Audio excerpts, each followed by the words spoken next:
I am Teresa Wilson, and this is the beginning of the story I never thought I would tell out loud. America has always been my home, my map, and my cage all at once. I grew up in Boston, in a small gray house on Maple Street with shutters that never quite closed. That house smelled like floor polish, dry toast, and the iron clothes my mother folded into stiff squares. My father used to say the walls of a house should carry discipline, not comfort.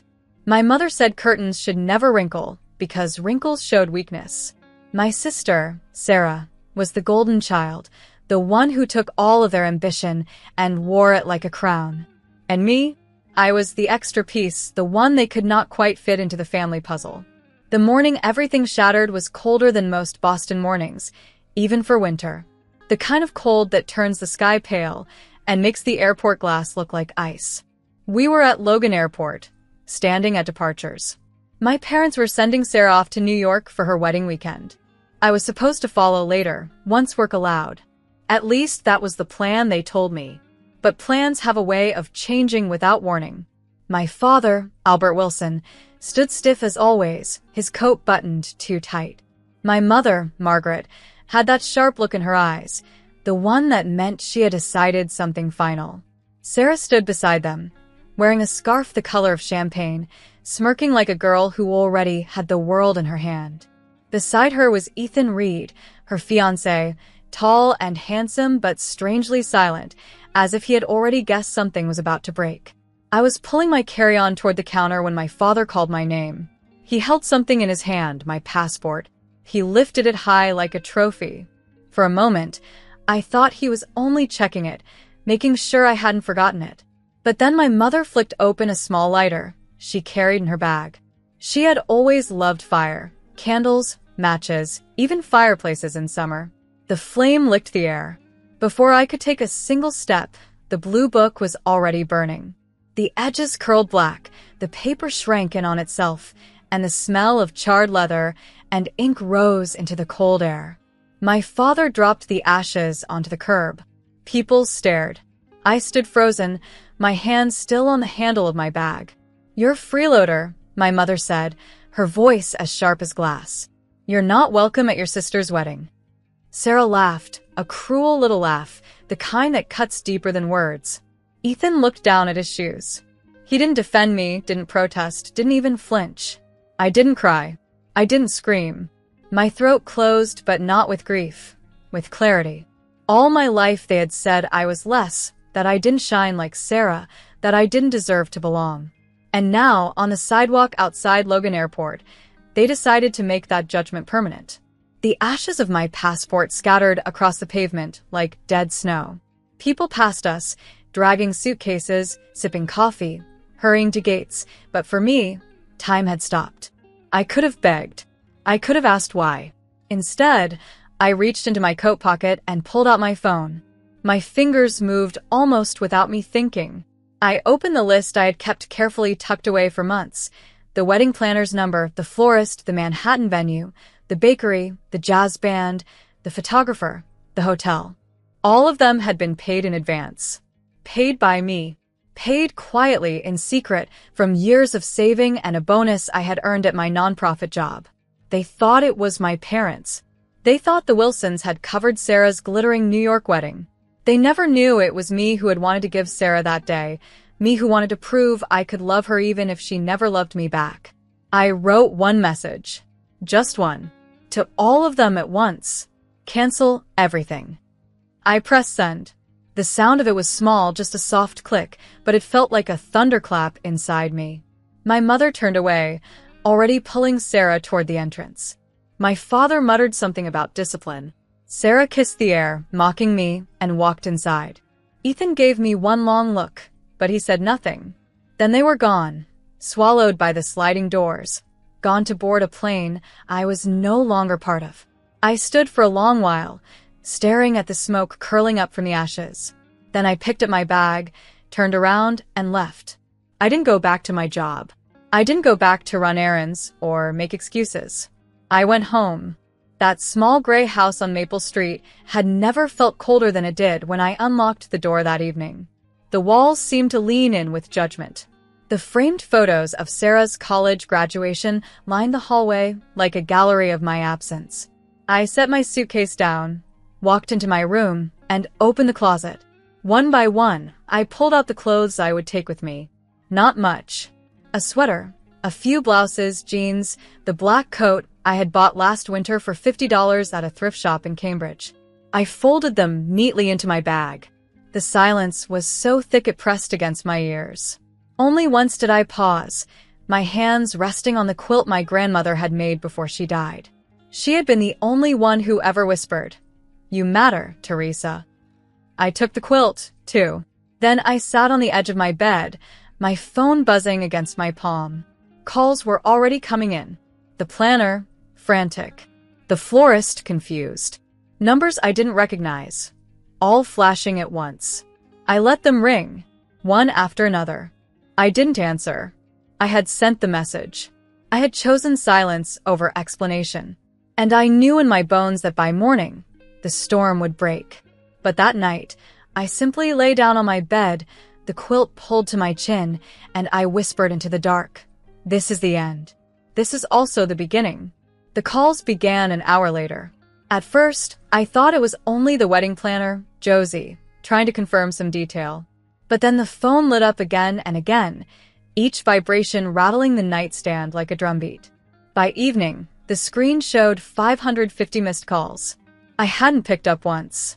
Josie was the first to leave a voicemail. Her voice trembled somewhere between panic and disbelief. "Teresa, are you absolutely certain? The venue in Manhattan is prepaid, and the caterers are asking for final confirmation. We have guests flying in from across the country. Please call me back." I didn't. I stood in the kitchen with a chipped mug, waiting for the kettle to scream. Steam fogged the window, and the sound of my parents' words still echoed in my head. "You're a freeloader." As if the tens of thousands of dollars I had poured into Sarah's wedding meant nothing, as if my silence and effort were invisible because they had decided I was less. I had paid for it all. Every glittering detail. The Manhattan venue with its glass chandeliers and white marble floors, $25,000 as a deposit.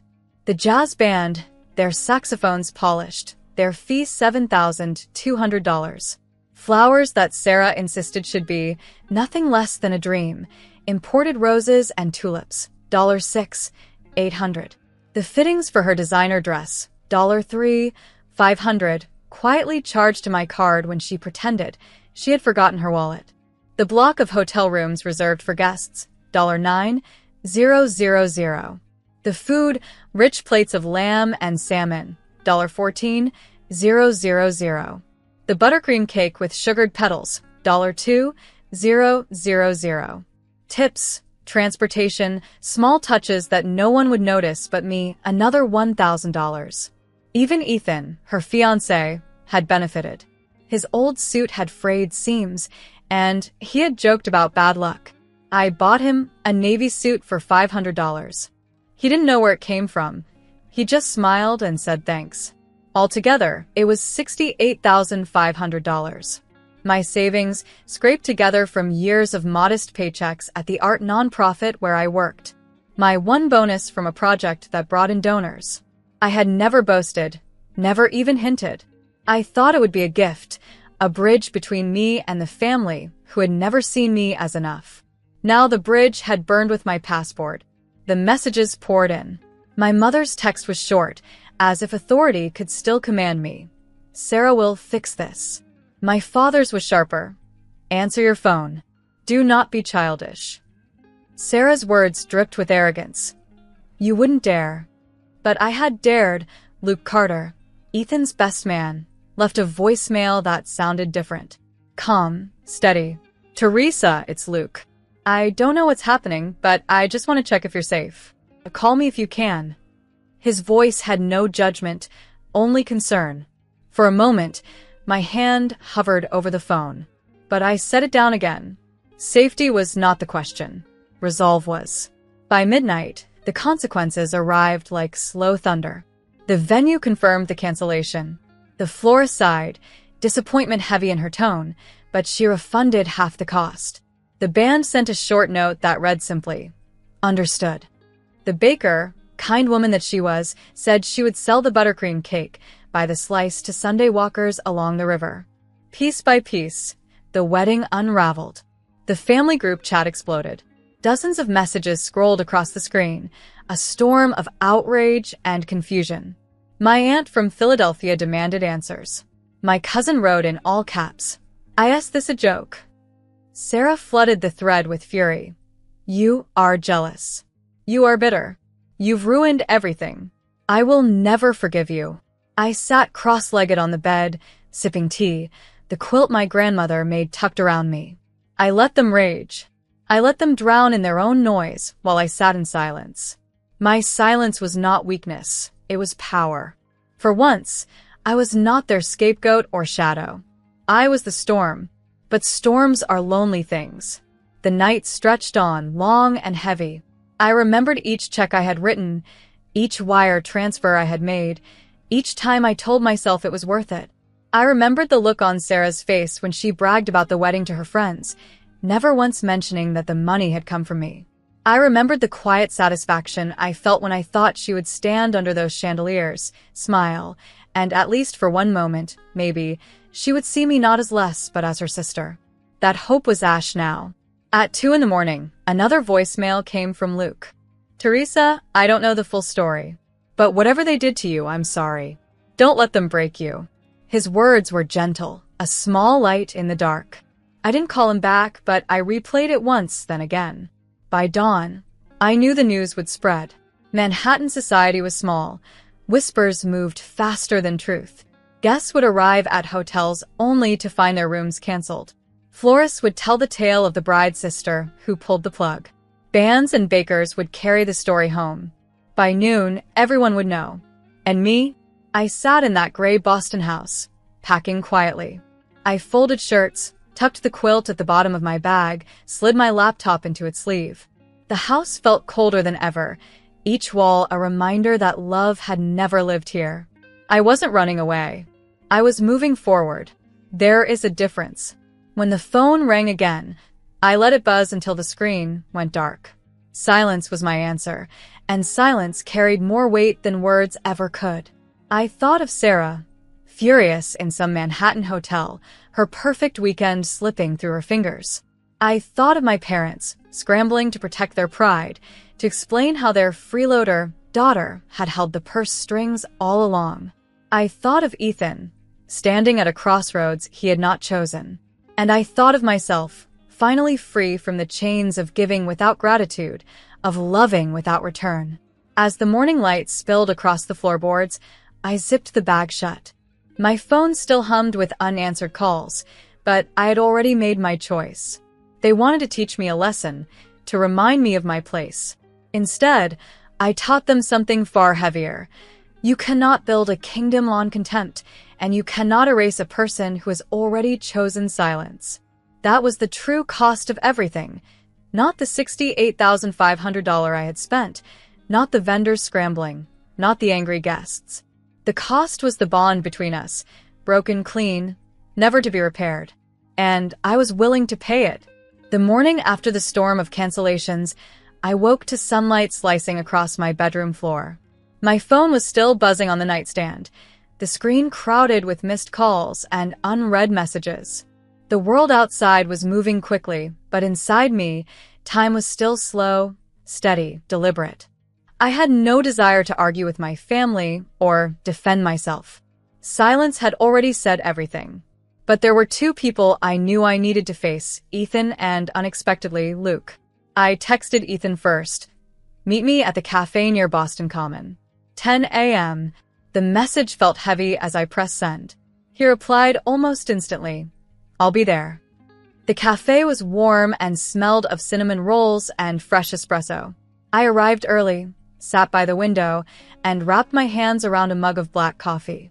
Boston Common lay just beyond the glass, its trees bare, its benches slick from last night's frost. I watched the street, waiting for Ethan. He came in looking like he hadn't slept. His tie was crooked, his eyes shadowed, his shoulders tense. When he sat down, I noticed his hands trembling as they wrapped around his cup. I didn't know they burned your passport, he said quietly, almost ashamed. That's cruel.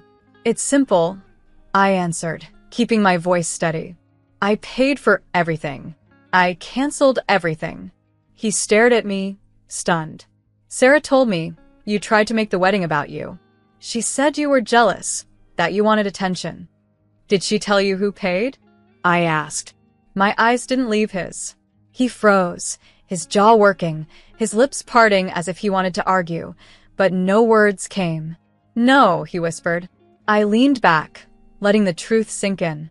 For the first time, Ethan was looking at me not as Sarah's sister, not as a shadow in the background, but as a person who had quietly carried the weight of his entire wedding. Before he could answer, the bell above the cafe door jingled. Luke Carter walked in. He spotted us and came over, pulling out a chair without hesitation. His presence surprised me, but his eyes, clear, calm, full of something like compassion, eased the tension. I heard what happened, Luke said, his voice low, steady. Teresa, I'm sorry. Yesterday, I overheard Sarah on the phone. She was laughing about you. She said you didn't have real work, that you were just a wallet with legs. The words hung in the air like broken glass. Ethan's face crumpled, as though the world he had been building was collapsing right in front of him. He pressed his palms to his eyes. I wanted love, he murmured. But love can't live in a lie. I didn't say anything. I didn't need to. Luke sat silently, giving Ethan space, giving me strength. By noon, the truth had begun to ripple outward, spreading through Manhattan faster than wildfire. The venue manager, perhaps out of exasperation, revealed to the Reed family that the payments had all come from me, not my parents. The wedding planner, furious at the wasted effort, told the florist. The florist passed it along to the makeup team. By evening, Sarah's bridesmaids were whispering in the lobby of the hotel, shaking their heads over glasses of wine. Words like selfish, greedy, and foolish clung to Sarah's name like ash clings to burned paper. My parents, however, refused to let the truth stick. They called again, their voices hard with command. Fix this, my father demanded, his tone heavy with the same authority he used when I was a child. Teach your self-respect, my mother added, as though I hadn't just taught them the hardest lesson of all. I held the phone to my ear for a moment, letting their voices wash over me. Then I said, calm and final, I have. And I hung up. That was the last time I would hear them speak with authority over me. The wedding did not happen. Guests flew into Manhattan only to find empty hotel blocks and unanswered questions. The band moved on to another gig. The baker sold her buttercream slices by the river, strangers tasting the sweetness of a wedding that never was. And Ethan, he walked away with nothing but a small bag and a broken plan. He texted me that night. Thank you for the clear sky. I stared at the words, my throat tight, my chest heavy. Then I typed back, be free. It was not revenge I wanted, not really. It was release. For him, for me, for everyone who had been tied into Sarah's illusion. And maybe, in that fractured moment, we both received it. Luke checked on me again the following day. He brought coffee, stood on my porch, and didn't push for conversation. His silence was a kind of comfort, not the sharp silence my parents wielded as punishment, but the soft silence of someone who sees you and lets you breathe.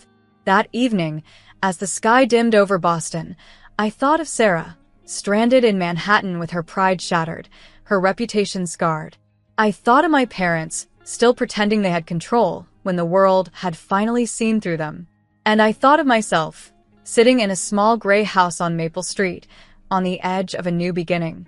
The mirror had cracked, and in those cracks I saw truth. For years, I had been the quiet one, the overlooked one, the girl who stayed in the background while Sarah took the stage. But silence, I learned, was not emptiness. It was power, and when wielded with purpose, it could change everything. The wedding was gone. The family ties were torn. But for the first time in my life, I felt something I had never truly known: freedom. I left the gray house on Maple Street within the week. I didn't make an announcement. I didn't pack everything. I only took what I could carry. The quilt my grandmother had stitched with her soft, worn hands, a stack of books that had kept me company on nights when the house felt too quiet, a single box of letters I had written but never sent, and a suitcase of clothes. The rest I left behind. Let them keep the furniture and the photographs that only told half-truths. I was finished with the museum of my family's pride. Chicago called to me like a wind I couldn't ignore. The city had always seemed too big when I visited as a child, too loud and restless. But now, that restlessness felt like freedom. I boarded a one-way flight with nothing but my bag and my silence, carrying more determination than luggage. When I landed, I stepped out into a city alive with noise, the rattle of trains overhead, the honk of taxis, the chatter of strangers. For the first time in a long time, the noise didn't press me down, it lifted me. I found a small brick walk-up near a bookstore on Clark Street. It wasn't polished or modern, but the walls felt honest, not judgmental. My rent was $1,650 a month, more than I had ever paid, but for once, I didn't feel like a tenant in someone else's house. I was home. Ms. Porter, the landlord, was an older woman with silver hair and laugh lines around her eyes. On my first day, she slipped a card under my door with $20 tucked inside. "For your first coffee," she wrote in looping script. It wasn't the money that mattered. It was the gesture. The kind of gesture I had never received from my own family. I furnished the apartment with care, but not extravagance. A second-hand sofa for $120, a lamp for $30, a kettle that whistled like a train for $15. Each piece I chose myself, not inherited, not dictated. When I placed them in the rooms, I realized this was the first time in my life that every object around me was my choice. I found work quickly at a gallery on the north side that specialized in showcasing young painters from America and Europe. The pay wasn't extravagant, but the conversations filled me with light. Artists talked about color like it was air, about shadows as if they were secrets. One painter from Paris described how light bends differently in Europe, and I laughed, telling him that in Chicago, the wind bends everything, even people. My colleagues listened to me, respected me, and for once, I didn't feel invisible. On Sundays, I walked by Lake Michigan. I counted boats until the noise in my head quieted. The lake stretched wide, endless, reminding me that there was a world larger than my family's smallness. The water didn't ask anything of me. It simply let me exist. But freedom didn't mean forgetting. Sarah tried to call once, weeks later. I didn't answer. Instead, I read the message she left on voicemail. Her voice was tight, furious, but underneath it, I could hear the panic. "You think you taught me a lesson? You ruined me, Teresa. You'll regret this." I didn't regret it. Not then, not ever. Because in trying to teach me a lesson about obedience, they had shown me what it meant to write my own story. I learned that silence can be a sentence, sharp enough to sever ties, final enough to mark a new beginning. When I said nothing at the airport, I ended one life and stepped into another. Luke reached out, too. Not with demands or anger, but with small glimpses of his world. He texted me photos, a stray dog he'd helped find a home, a mural painted on a brick wall in Brooklyn, a sky over Manhattan that looked like new paper waiting to be written on. His messages were simple, gentle. We didn't talk about family or weddings or wounds. We talked about art, about kindness, about the odd details of ordinary life. One evening, he asked, "Would you ever visit?" I replied, "Yes, one day, when the wind is kind." He laughed and offered, half joking, to send me £50 for train snacks if I ever worked in Europe. We both laughed at the absurdity of it, but also at the truth hiding inside. Money, when not twisted into control, can be lighthearted, even funny. It wasn't about dollars or pounds, it was about trust, about knowing that generosity could exist without strings. In my Chicago kitchen, I stirred soup one evening, the smell of onions and thyme filling the air. I thought of the girl I had been, standing at Logan Airport, watching her passport burn while her sister laughed. That girl had been silent, holding an entire wedding in her hands, giving a gift no one deserved. That girl had been broken, but she had also been brave. Now, I was different. I wasn't broken, and I wasn't silent in the same way. My silence now was chosen, powerful, peaceful. I didn't owe anyone explanations or apologies. I had earned my new life the way you earn daylight, by waiting through the dark and refusing to shrink. Sometimes, in the quiet of my apartment, I would hear the wind against the windows and smile. It didn't matter what my parents thought or what Sarah raged about. Their world was built on lies and appearances. Mine was built on truth. This was my house now. My name was on the lease. My furniture, my kettle, my quilt, my choices. My heart filled the rooms, and no one could take that from me. My story was mine to tell, and I had only just begun.